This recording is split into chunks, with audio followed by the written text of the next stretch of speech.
Bishop, thank you for having us here.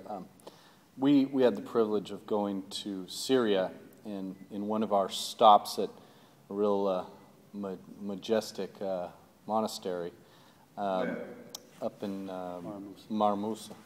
Yes. I had the privilege of meeting a young gentleman that very young, 24, and obviously had a troubled home experience and happened to be up there. And I asked him and engaged him, "Why are you here?" And he goes, "No, I have no hope. There's nothing else." And I said, "You live here?" And he said, "Yeah."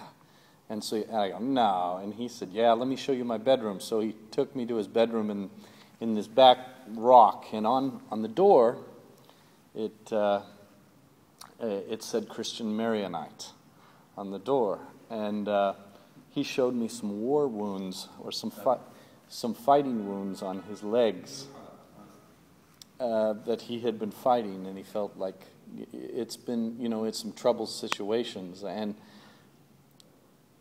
it's not my job to get into the political or fighting elements, but what I see is a lost son that really is looking for direction. What is your hope for the church to help this next generation of young people that feel real lost? I mean, how is the church going to be a helpful answer to them? As the bishop of this diocese, I own 6 secondary schools. One of those schools, we teach American program, and we prepare the IB, International Baccalaureate.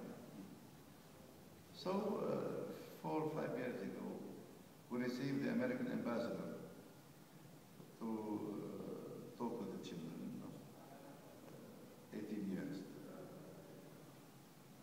They were preparing themselves to leave the school.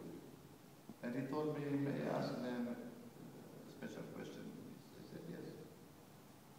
He told them, "Who is going, after his studies, to live outside Lebanon?"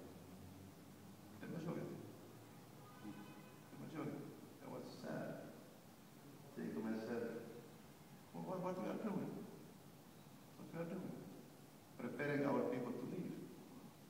I know maintaining the new generation in this country is a challenge. We need to give them hope. We need to give them security, psychological. We need to give them a mission.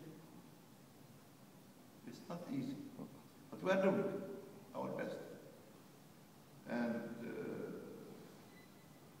I can tell you, we have been in this situation since maybe the beginning of Islam, 1300 years.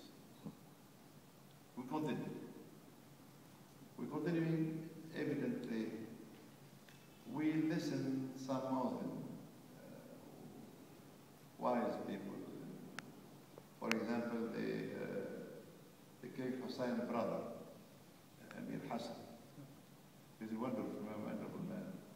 He is telling us as a Christian of the Middle East, please, we need you in the Middle East. Your importance is behind your number.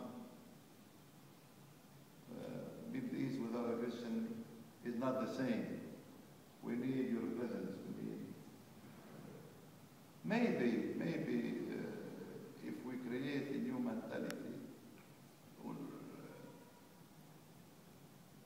for the Muslim and the Christian together, to consider the Christian as a part of the society, giving their part to the life, to the common life.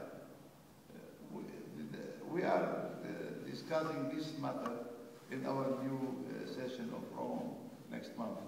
What can we do? What should we do in order to give our new generation a new hope, a new mission? To be honest with you, it's not. Sometimes we say we have been there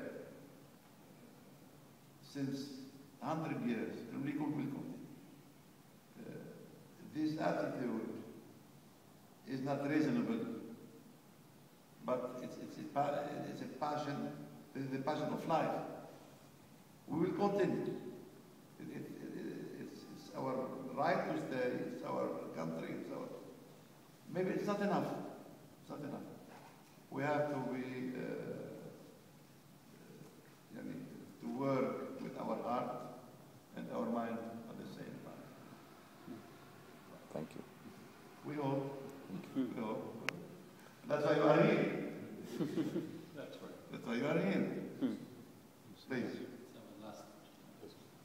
You mentioned that as Christians, it is our responsibility to spread the word of Christianity. You also mentioned that it is very difficult